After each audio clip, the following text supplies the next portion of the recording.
Hello everyone, welcome back to Selectionpur. आप सबको पता है कि एक सीरीज चल रही है, दैट इज एसएससी सीजीएल का पेपर 36 शिफ्ट में हुआ था और वो सारे शिफ्ट हम लोग डिस्कस कर रहे हैं। अभी तक हम लोगों ने 2 पेपर डिस्कस किया है 9 सितंबर को, जो 2 शिफ्ट में पेपर हुए थे। आज उसी डेट का हम लोग 3rd शिफ्ट का पेपर डिस्कस करेंगे। देखिए, पेपर डिस्कस करने का मोटिव सिर्फ इतना है कि हम आपको ये बता सके कि हम कितनी स्पीड से चीज़ों को सॉल्व कर सकते हैं, हमें इंग्लिश का पेपर सॉल्व करने में कितना समय लगना चाहिए। तो अकॉर्डिंग टू मी, और आपकी अगर तैयारी अच्छी है तो मैक्सिमम 15 मिनट्स में आपका पेपर कंप्लीट हो जाना चाहिए, ठीक है।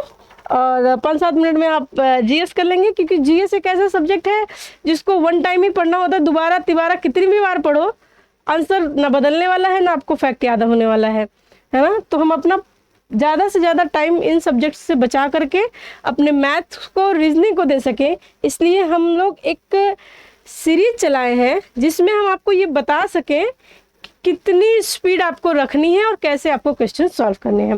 तो चलिए देखिए, सबसे पहला क्वेश्चन आपके सामने है। पहला क्वेश्चन क्या है? इसका सब्स्टिट्यूट ढूंढना है। इसका सब्स्टिट्यूट यानी इसका सिनोनिम्स आप कह सकते हैं। There are many factories in the operative areas of the city. जहाँ पे, जिस शहर में बहुत सारी फैक्ट्रीज चलती हैं, उस एरिया को हम क्या कहते हैं? आप सबको पता है, जिस एरिया में बहुत सारी फैक्ट्रीज चलती हैं उस एरिया को हम इंडस्ट्रियल एरिया कहते हैं। कौन सा एरिया कहते हैं? Industrial area. अगला देखिए क्या है, 1 वर्ड सब्स्टिट्यूट पूछा है।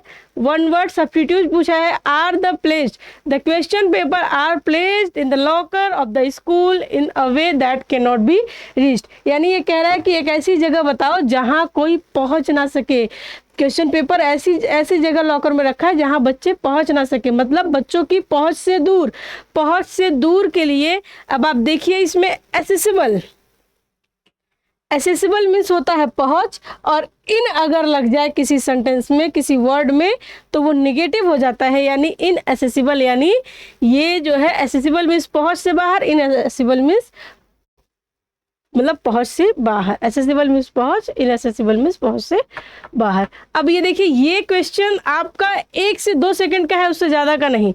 देखिए पूछा क्या है, कंटेंस एन एरर। आपको बताना है कि सेंटेंस में एरर कहाँ है। आपने देखा IR। ऐसा कोई भी स्टूडेंट नहीं होगा जो एसएससी का पेपर दे रहा हो और उसे ये ना पता हो कि आई के बाद हम R नहीं M का यूज करते हैं। हमने देखा आई के बाद R, यानी इस पार्ट में गलती है। चलिए अगला बताइए, अगला क्या बताना है? Select the option can be use. 1 word substitute बताना है।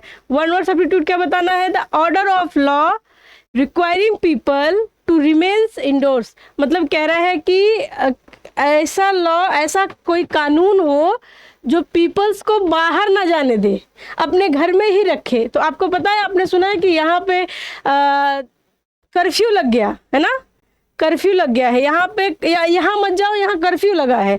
तो कर्फ्यू ही वो लॉ होता है जो हमें बाहर जाने नहीं देता है ना। ज़रूरत की सामान लेने के लिए भी बाहर नहीं जाने देता। धारा 144 जहाँ लग जाता है वहाँ पे बाहर नहीं जाने दिया जाता। क्या कह रहा है? Appropriate meaning. एप्रोप्रिएट मीनिंग यानी इसका सिनोनिम्स बताना है आपको। एडिबल, एडिबल मीन्स होता है खाने योग्य। और आप इसमें देखेंगे नॉइसम, मॉर्टल, नॉक्सिस में हमें सिर्फ एक ही ऐसा ऑप्शन दिख रहा है, न्यूट्रिटिव, जो पोषण से रिलेटेड है, यानी खाने से रिलेटेड है। ओके, अगला आप देखेंगे, select the option that express given sentence in active voice. Passive में आपका ये है, आपको एक्टिव सेलेक्ट करना है। एक्टिव वॉइस अगर आपसे पूछता है तो ये फ्री के मार्क्स होते हैं, एकदम फ्री के मार्क्स। आप देखिए, ही विल भी लिखा हुआ है, यानी ये प्रेजेंट इसमें है, सॉरी फ्यूचर इंडेफिनिट में है। द पीपल आपका सब्जेक्ट है, तो द पीपल किस में है? इसमें भी नहीं है, इसमें भी नहीं है, इन दोनों में है। लेकिन इसमें क्या है? बिल भी है, और हमें एक्टिव बनाना है तो सिर्फ बिल की जरूरत है। आसानी से टिक के आगे बढ़े।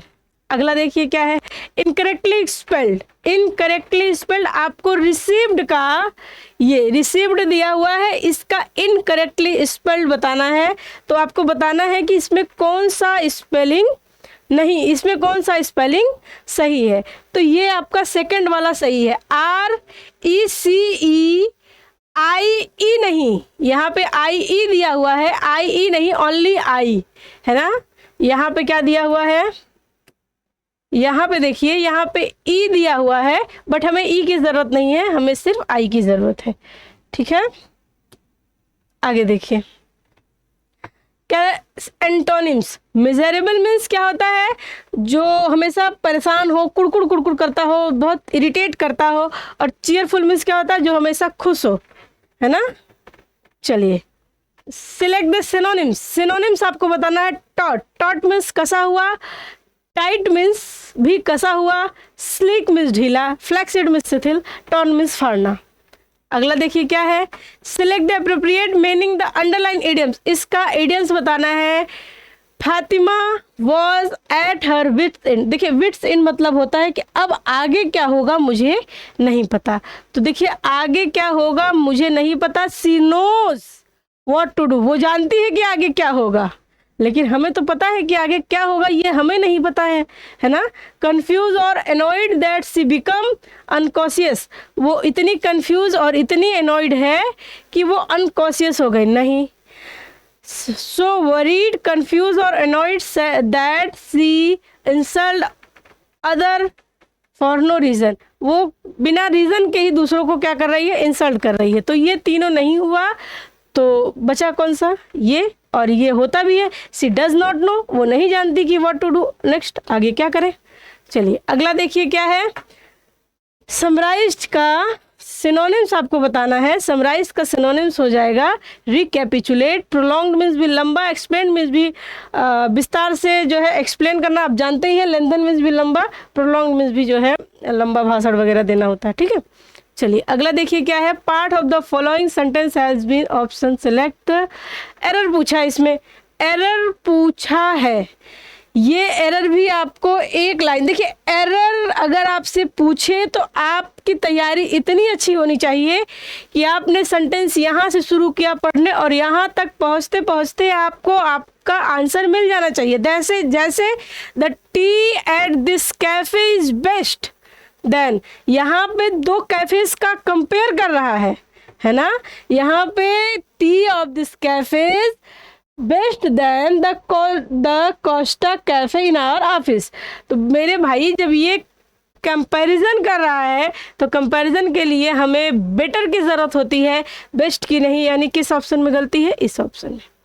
ओके, अगला देखिए क्या है। जम्बल्ड, ये आपका जम्बल्ड है और इसको आपको सॉल्व करना है। जम्बल सॉल्व करने का सबसे पहला तरीका ये होता है कि हमें ये देखना होता है कि किससे सेंटेंस की शुरुआत हुई है। PRSS यानी Q से नहीं हुई है, Q को हम अभी छोड़ सकते हैं। अब P और R, हमने P को देखा, having the opportunity of observing peoples, यानी इसके पहले भी किसी और की बात हुई है, यानी ये भी नहीं होगा। अब R दो ऑप्शन में है, एक तो Q के साथ, एक तो R के साथ। R से शुरू करते हैं। The advantage of the travelling different places and, कह रहा है कि जो डिफरेंट प्लेसेस पे एडवांटेज होता है ट्रेवल करने का, और क्या होता है, बी रिस्पेक्ट। अरे अभी इसके सेंटेंस में तो कुछ बात कहनी थी ना इसको। और having the opportunity to absorbing the peoples, कह रहा है कि हमें जो है एडवांटेज होता है किसी दूसरी जगह पर ट्रेवल करने का और वहाँ के लोगों को समझने का एक अच्छा अपॉर्चुनिटी होता है। यानी आर के बाद पी, ऑप्शन टिक किया, आगे बढ़े। अगला, स्टील फ्रॉम द शॉप। अब आप मुझे बताइए, कोई सामान अगर आप स्टील फ्रॉम द शॉप यानी किसी सामान को आप दुकान से चुरा लें तो आपको तो 100% डिस्काउंट मिल गया। 100% डिस्काउंट मतलब 5 फिंगर डिस्काउंट। 5 फिंगर मतलब एक भी रुपया नहीं देना पड़ा, है ना। अगला क्या है, इनकरेक्टली स्पेल्ड है। इनकरेक्टली स्पेल्ड में ये आपका गलत है, आई नहीं आएगा। अगला देखिए, select the word substitute backed sum, क्या पूछा क्या है भाई, इसमें पूछा है कि इसको आपको सेंटेंस इम्प्रूवमेंट करना है ना, सेगमेंट करेक्टली आपको करेक्ट करना है। आप देखिए ये भी जो है ईच पार्टिसिपेंट, ईच के साथ कभी भी हैव नहीं आएगा, है जाएगा। ईच अपने साथ हमेशा सिंगुलर रहता है। अगला क्या है, select the one word substitute है morbid, compulsion to consume alcohol continuously, एक ऐसा व्यक्ति जो लगातार कंज्यूम करता हो क्या, अल्कोहल, है ना, जिसको हिंदी में क्या कहते हैं, हिंदी में तो शराबी और इंग्लिश में डिस्पोमेनिया कहते हैं।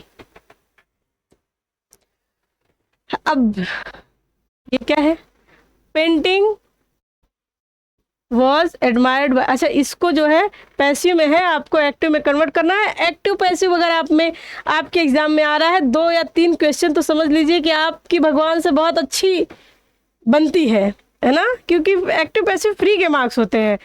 सबसे पहले हमने देखा बाई, यानी ये है हमारा सब्जेक्ट, ये है हमारा सब्जेक्ट, तो हमें 2 ही ऑप्शन में मिल रहा है, तो इसको हमने काटा, इसको हमने काटा, एक इसमें मिल रहा है, एक इसमें मिल रहा है।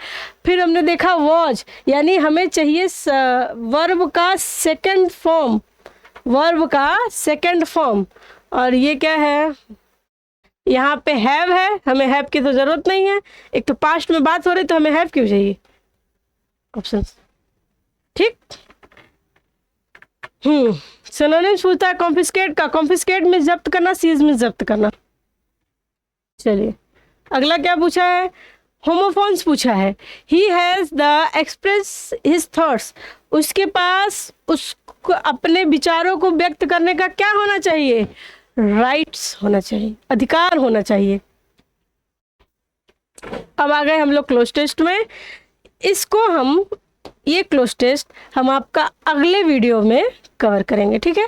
क्लोज टेस्ट की हम एक सेपरेट वीडियो बनाते हैं जिसमें हम आपको बहुत ही अच्छे से क्लोज टेस्ट को पढ़ना समझना सिखाते हैं, एलिमिनेशन मेथड सिखाते हैं, जो मेथड बहुत ही 100% सिलेक्टिव मेथड है, 100% प्रूवन मेथड है कि आपका 99% 90 देखो कहना क्या चाहते हैं, अरे कहना क्या चाहते हो, कहना चाहते हैं कि 99% तक एक्यूरेट आंसर देता है कौन,